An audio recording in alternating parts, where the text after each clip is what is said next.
I've grown up in church my entire life. All of my family are followers.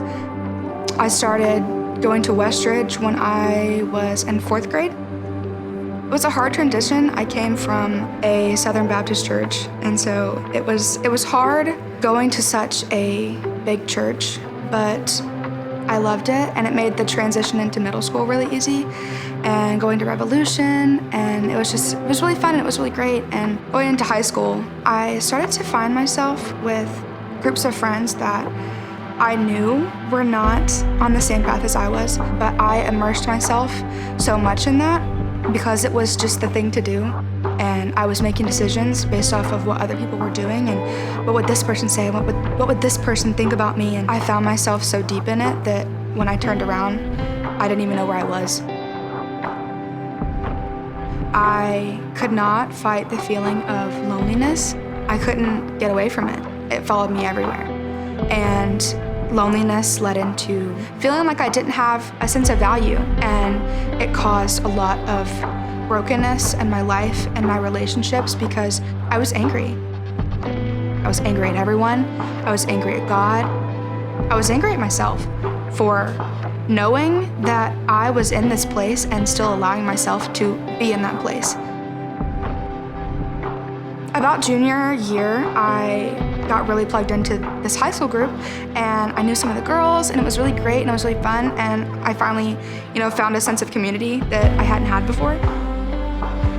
Senior year came, and then senior year ended, and I wasn't sure what to do next because I was so connected to my group, and I was afraid, honestly. I was afraid that it wouldn't be the same, or I was afraid that I wouldn't feel like I belonged. I ended up going, and I found a group, and I loved the girls. We had a great time, and we were always in the Word together, and we were serving together, and it was community. The numbers started to grow, and I slowly became a number, or I felt that way, and I felt that this group is so big, how can somebody see me? How can somebody see my heart? How can somebody hear what I'm trying to say when this number is so big? In that moment, I felt, hey, maybe I don't belong here. Maybe I don't belong, maybe I'm not wanted here, and so I'm just not gonna go back. I found myself hitting emotional rock bottom. The loneliness I could feel was creeping back in. I found myself yearning for community, and I ended up finding it back in the friends that I had in high school. It was familiar, and it was something that was easy. And the more I immersed myself back into that group of friends and what they were doing and what they were saying and what they were listening to, nothing changed.